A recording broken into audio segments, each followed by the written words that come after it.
Hey friends, Paloma here, and welcome to the Bates Family General. Today we are doing our general store room tour. This is where we hold all of our personal care, laundry, house cleaning, and overflow food stockpile supplies. I am a home canner, so I do a lot of dry processing, pressure canning, water bath canning, and so on. Plus, I like to stock up on things whenever I can find them for a great price, so I need somewhere to store all of that. Everything in this space was done with supplies that I had on hand or on a really small budget, looking for pieces on Facebook Marketplace, thrift stores, or I took something new and just added something to it to make it fit the vibe. So let's go ahead and take a look at this entire room to see what it cost to put it together and why I did what I did. Let's take a look at the overall laundry space. I wanted to start here because this space is not 100% complete yet, but this is what I got. This area also stores all of our personal care and home cleaning product and anything pet related. I wanted to keep all of those things confined into one place, and since we started making our own cleaning supplies, it's reduced the amount of product that we actually have to have on hand that's commercial or store-bought.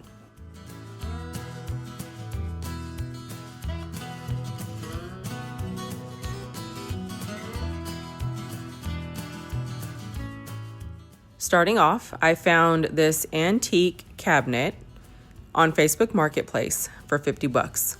I took the back off, I burned the entire piece, and I added some lace on the back to kind of soften up the entire piece and let some light in to the actual cabinet. And I use it to store our laundry supplies. I keep bleach, vinegar, stain remover, and the detergent pitcher in this cabinet. In the little lower cabinet, I can fit some tiny coolers in there that we can grab on the way out, and some bug spray. It's super simple, a really great storage for the things that we use on the daily. On the top, I just store some containers with supplies that we put into each load. Now, I have plans to paint the washer and dryer black, but it's kind of hard to figure out because I don't want to cover up all of the writing, so we'll see how that goes. Now, we actually live in a flood zone, so some of our stuff is elevated, so that way if we get some water coming in, we don't have to worry about moving these pieces, such as the washer and dryer. And in doing so, it added a little cubby on the bottom of the appliances that allow us to store our overflow kitty litter and overflow detergent. I got these tiny step stools from my mother-in-law. They belong to her mother, so I painted it and added it to this space so we can just reach the clothes inside the washer very easily. Now, keeping to the same concept of elevating some of the pieces, this shelf sits on cinder blocks and it adds two little cubby spaces for the kitty litters, which is perfect because we have two kitties who both need a box. The shelf that is on these cinder blocks is actually an IKEA cubby. It is the big one with all the square cubes, and I just trimmed it out with some burnt wood, added a trim on top, and I took some old hutch doors from other furniture pieces that I just took off and saved and added them to the fronts. I wanted to give it more of an old worldly kind of general store vibe, and just looking straight into the cubbies was not the vibe. So I added curtains as well to the inside of the glass so that you can have a little breakup of all that stark dark wood and add a little feminine touch, but you also don't have to see into the actual cabinet and look at all the manufacturer packaging because it's not pretty. So the lace just breaks all that up, makes it look really nice.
and it became the perfect place to store all of our toilet paper. After 2020, I was not about to be fighting nobody in the grocery store. So I just got a subscription from Amazon. It's $50 a shipment, and I don't have to worry about anything. Of course, for the laundry room, we need a laundry table. This was actually a DIY. The bottom part is a bar cart that I found on clearance from Walmart for $25, and the top is just wood pieces that we screwed to the top, and it creates a huge rolling laundry table. I use this thing all the time for everything, for laundry, for cleaning, for groceries, for whatever. It can hold a lot of weight. And I paired that with a little laundry cart from Amazon. I wanted one like the little washaterias. So I got that one from Amazon. It was like $50. Very affordable pieces in this space, and they get used to the max all the time. As far as decorative elements go, I just found some old advertisements and framed them, put them on a hook onto the wall with some E6000 because these walls don't really allow anything to stick either. Then I added a mirror so that you can check yourself in or on the way out and make sure you ain't got no food in your teeth or you don't look crazy. I have some washboards on the side of the cabinet because it's a laundry area. How are you not going to put washboards? The bottom one is actually a cabinet, which is pretty cool. You can open it and put stuff inside, but it's just for decor. And it has a little metal iron on a stand. And yeah, I also have a soap advertisement across the laundry area above the deep freezer. The deep freezer actually is supposed to be a faux drink cooler like you would find in old general stores.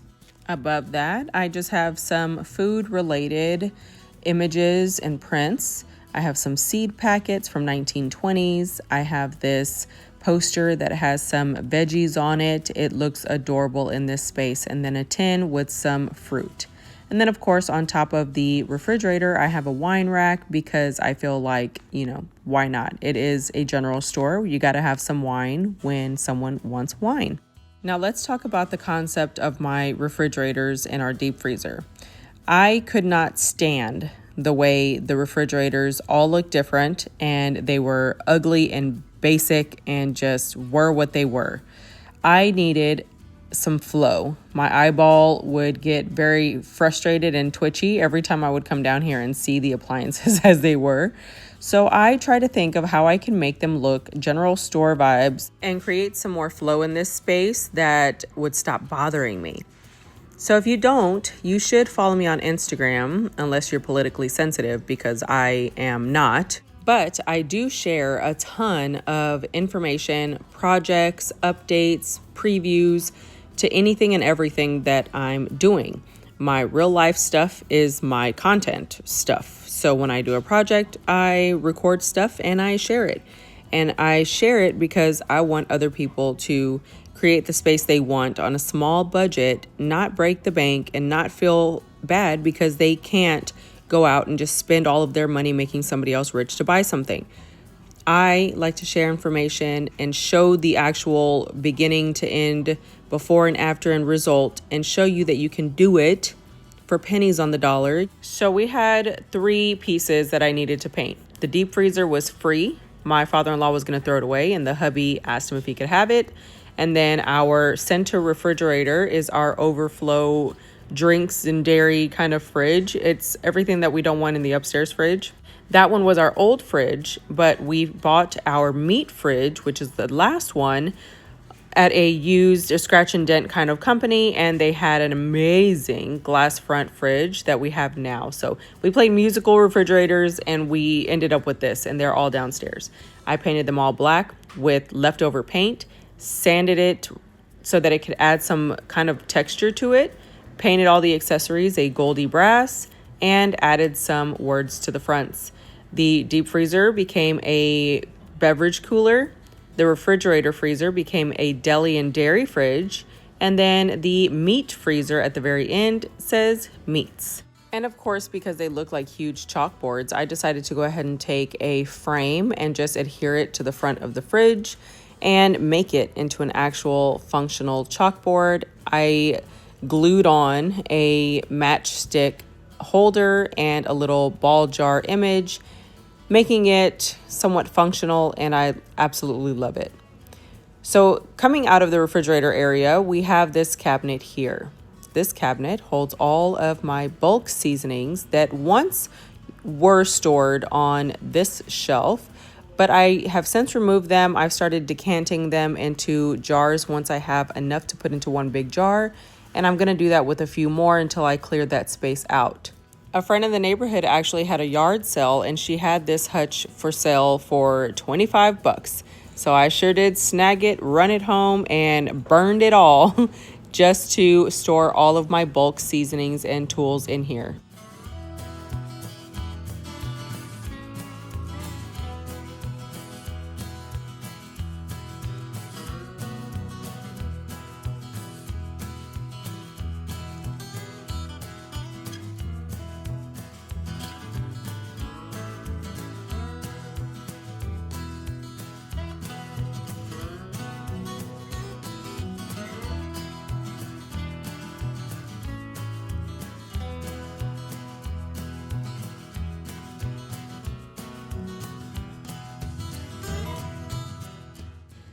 I absolutely love her, even with all of her flaws. Her broken glass and missing panel, I don't even care. She's one of my favorites.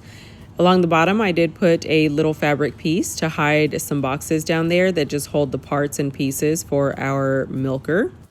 Next is probably one of my most favorite creative repurposes.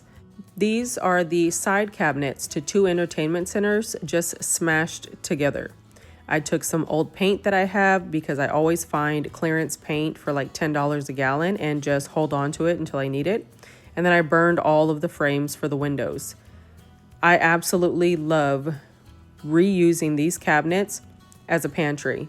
They're typically made of hard wood with wide shelves that can tolerate a lot of weight. I absolutely recommend looking for Facebook Marketplace entertainment centers in really good condition in all wood for sturdy, heavy products like this. In some of the cabinets, I just put a wood strip across the front. I added some extra wood shelving to kind of break up the different heights so that the different jars and cans can fit inside. The strip across the front just allows you to stack your cans sideways and they can roll forward but not fall out of the cabinet. I'm a huge clearance shopper, deal shopper, sales shopper, whatever it is. I don't like to pay retail for anything. So when I come across a really good deal, I will find a way to prolong the life of whatever that item is by vacuum sealing it and ensuring that it lasts a lot longer. Plus, I have kids who, even in their best of intentions, find a way to not seal things properly and it goes to waste. So in this cabinet, I will take big packages of product and break it down into personal size jars and vacuum seal that to ensure that I prolong the life of whatever it is that I bring into the house. That way we're not wasting money on product, even if it is at a reduced price. And I also order from Azure Standard. So I will break things down into smaller sizes and put them onto these shelves. And ultimately, in this area, there's some store-bought things, but I am hoping to find better, cleaner alternatives for the items that are in this cabinet and have home canned product throughout the entire pantry. That may not be 100% possible, but at this rate, I feel like I'm doing a really good job sticking to that task. Now, being that these are entertainment centers, the top of each one of the cabinets is very wide, which makes for perfect storage for a lot of product. And they are so well made and solid wood, they can handle so much weight, which is important whenever you have glass storage because that weight really does add up fast. All in all, the entertainment centers give me that old world general store vibe that I 100% try to aim for. And believe it or not, this headboard was actually a thrift store find from Pennywise for $1, and I turned it into my general store Bates Family General sign. So I do highly recommend that you get on Facebook Marketplace and look for entertainment centers if you are looking for an extra heavy duty, durable wood storage. Moving on to the side shelves, we have a lot of dry food product on this shelf. as well as some eggs and some other liquids like syrups for drinks. And then we have our vinegars and ciders and stuff like that. But these are your standard storage shelves that you would find in a garage. Metal shelf with metal shelving. But I could not vibe with this. My eyeball would get caught on it every time I would walk downstairs. So I asked the hubby if he could frame it out with some burned wood, and he did a great job, and I love it. We took some old plywood and just chopped them up into pieces and put them onto the actual shelves to cover that wire shelving. And it helped a lot keeping these jars and pieces stacked straight and balanced instead of toppling around. I do highly recommend doing this because you can add little hooks or little signs and hardware and stuff to it. I just haven't gotten to that point yet. And at the bottom, I did add a little lace to cover the unsightly modern day containers from all the kettle corn stuff that we do. So yeah, lace curtain is always a lifesaver to lighten up a space and serve a function in hiding a lot of different things. Now, if you've seen my thrift store hauls, I have an entire playlist over many years of me thrifting and just growing my love for vintage treasures. I haul tins, vintage tins and stuff like that all the time, and I always talk about how I use it in my Bates Family General, and this is what I'm talking about. I use it either for storage or decor, but either way, it's going to be out here looking so adorable, like you're actually walking into a general store with these products on the shelves. It's one of my favorite things to add to this space. Now let's go ahead and talk about these entertainment centers. I found this amazing, massive wood entertainment center for $90 on Facebook Marketplace. I brought it home, I burned different sections, I painted the rest, and we took some wood pieces and added shelves. And this was probably the best idea I ever had. I love the way this looks. It is extremely durable. It can hold so much weight, and you can transition it into any space, and there's so much storage in these pieces, because remember, you were storing TVs, DVDs, VHS cassette tapes and all kinds of stuff, so it needed storage space. Now, we are not the best gardeners, but we do try, and last spring we had over 110 pounds of cucumbers that we had to pickle and have somewhere to store them. So these little extra side cubbies are so useful. We actually took out the racks, they were like for DVDs or something, and we just put wood pieces in there, and we were able to use both sides of this cabinet for pickles, which is crazy. But everything on the shelf fluctuates. I shop by deals, sales, whatever it is, and I make sure to stock my shelves with anything that I can possibly think of. There are so many different ways that product is sold to us in the store that we don't even realize we can make ourselves for free at home. There's broths by saving your bones. There's jellies by saving your fruit juices. There's so many different things out there that you don't have to pay for, and canning gives you the ability to make it and store it for extra long term, breaking down the average cost per jar or item that you actually pay for product.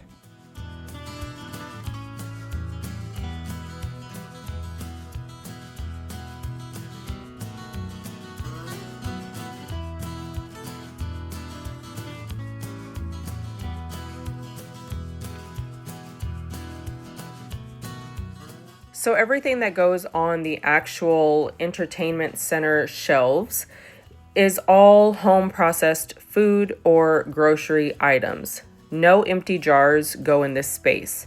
This just makes it easy to keep food organized and not get things lost behind empty jars. There's a whole separate shelf for empty jars only. Now, I am eventually going to start canning water as well, because it seems like we are losing power more and more every winter here in Texas. And having that on hand is going to be essential just for small comforts like brushing your teeth, having drinking water, and so on. So I will be finding a place to store canned water. And since the top of the cabinet is so wide, I can store my extra large baskets for moving supplies up and down throughout the house. And then I add in some antique canning or home processing tools and stuff to make it just look cute and bring this little area together. Underneath in the storage area, I have my huge roasting pan, my Lazy Susan for filling jars, and my racks for my canners, and then my security kitties. Across from this entertainment center, we have several large pieces. We have an antique expandable drop leaf table. We have 2 hutches. We have a rolling table that the hubby put wheels on, so now it rolls. And then we have my favorite little burned wood rack. This whole area cost me $263 to furnish, aside from the storage shelf, because the shelf we already had from my eBay store when my eBay store was actually downstairs. That is a great price for all of this storage. Starting off, we're going to look at the storage shelf. The storage shelf is your standard $200 shelf from a Home Depot or a Lowe's or something like that.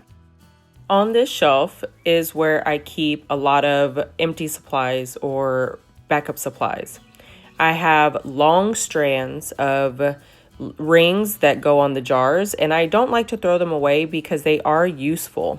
Since I do vacuum seal a lot of my dry foods, I put the rings on my vacuum sealed items, and I want to make sure I have them on hand.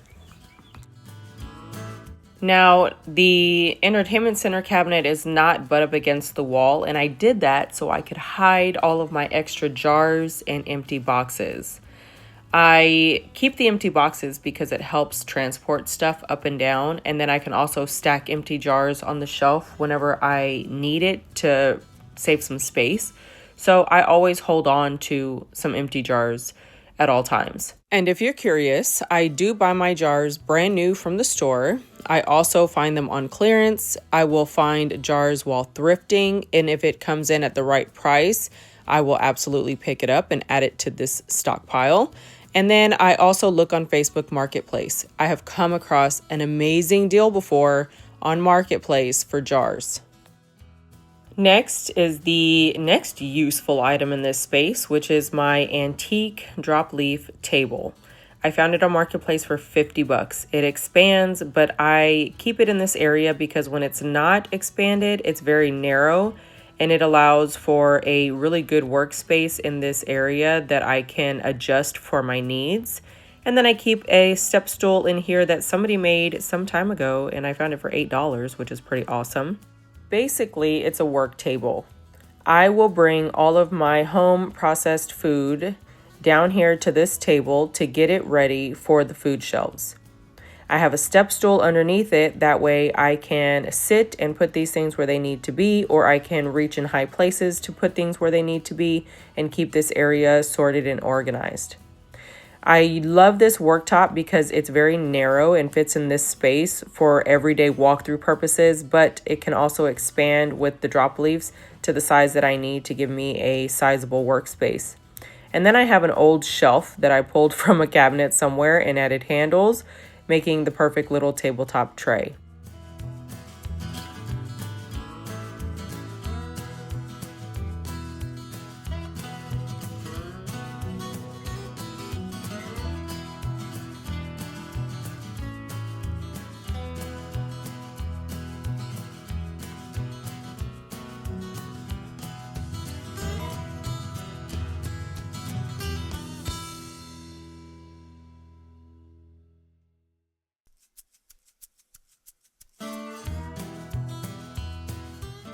Next, let's take a look at my growing apothecary.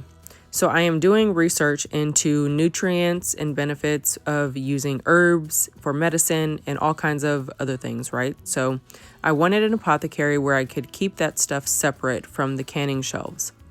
In this cabinet, I have a bunch of herbs that we grew ourselves or were given to us by friends, or I found on clearance at places like Sprouts. Of course, it's not all medicinal, but it is perfect to have a storage space for these items because you can use herbs in your soap making. You can use herbs for seasonings. You can use them for jellies and for making gummies and different things like that. So there has to be a place to reach for all of these different things. And this little apothecary I felt like was perfect, tucked in the little corner off to the side, because it keeps it in its own space, but not in the way of all of the high process area. Next is my canning supplies hutch. I am in love with this hutch. It's where I store all of the different bits and pieces for the actual canning process, including ingredients like sea salt or canning salt or citric acid, petroleum jelly for the pressure canners, all kinds of stuff for actually going through the canning process, including used lids and rings. So the used lids I will actually reuse. I use them for vacuum sealing. So I will just stack up all the used lids, throw them into some containers, and then go through them whenever they get full and keep what I feel like I can reuse and toss the rest. I also have my reusable lids and seals, some rubber gloves, and basically anything that I need for the actual canning process. I love these little Apothecary style drawers. I keep ties and tape in there for hanging herbs. I have baggies in there for storing seeds. And then on the actual hutch counter, I guess, I have some quick grab items like markers and pens when I am labeling the jars or journaling my recipes or whatever it is I'm doing, and then jars and jars of rings, because when processing you need them, but you don't need them for storage, so they just go back in here whenever I'm done. And then in the top drawer I have everything that I need tool wise and extra lids. I absolutely love this hutch. For $80, you cannot beat it. It was beautiful, it stores so much, and it fits perfect in this space. I have a chair that my neighbor gave me for free. And then I have this small little nook information station. This is where I come to for my canning recipe books, for medicinal books, for my canning journal, for pickle recipes, whatever it is that I need that's information based or in a book, it's in this area. This little shelf is actually mounted to the back of my $25 hutch, and this table is a rolling table that I found on Facebook Marketplace for $75. Well, it didn't roll, but we put wheels on it. And under the table is the perfect height to store my overflow hard goods like my beans and stuff in buckets. The little shelf that I mounted to the back of the $25 hutch was like $8. I burned it, and it makes a cute little storage space for functional things and ingredients, as well as little decorative pieces.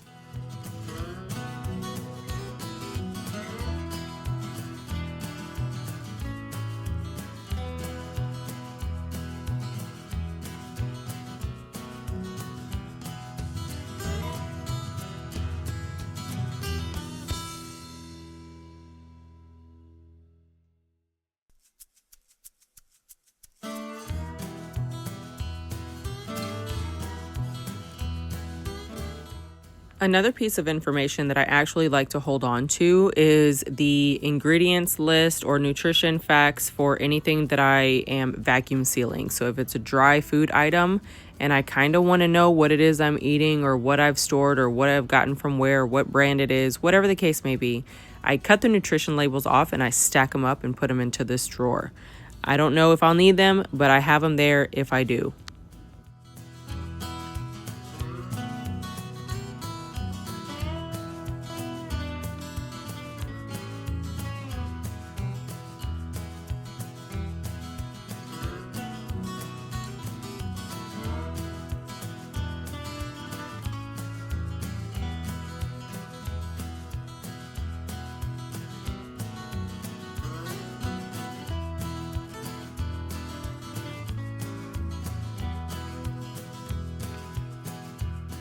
Now let's talk big tools.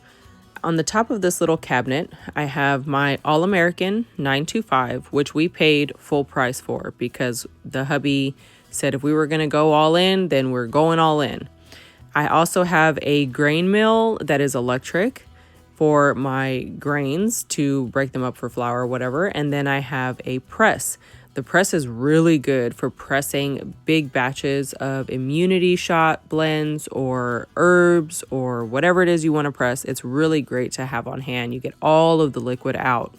And then I have an All-American 921 that you will not believe, but I got from an estate sale for 81 cents. I I ran out of there so fast. And I could not believe it. And so that is magical. I love having both of these bad boys working on my Viking when it's time for processing, and they're so beautiful. And then I bought a tamal pot instead of a water bath canner. The water bath canner comes with a rack, comes with, the lid, whatever. But a tamal pot is so much bigger, and it comes with a rack as well. So you can get so much more into a tamal pot than you can a regular water bath canner. And then on Facebook Marketplace, I found the Presto pressure cooker, which is what people use as a digital canner. I haven't done it yet, just kind of because I feel some type of way about it. I don't know, but I have it, and it came together in a huge haul of jars that I was able to get for an amazing deal. Well, friends, that is pretty much it for the Bates Family General Home Pantry Room Tour. If you enjoyed this video, please give it a big thumbs up, comment down below, let me know what your favorite part or favorite piece of information in this tour was. If you have a friend that is thinking about building a canning pantry and want some creative ideas on a small budget, then please share this video. Liking and sharing is how we make this community grow. If you're new to the channel, welcome. Don't forget to hit that subscribe button and hit the notification bell on your way out to be notified of new videos whenever I post. You can follow me on my social media on Instagram at the Bates House, hashtag Bates House, pretty much anything, and we will be there. But for now, guys, that is it for this one, and I'll see you in the next one. Bye.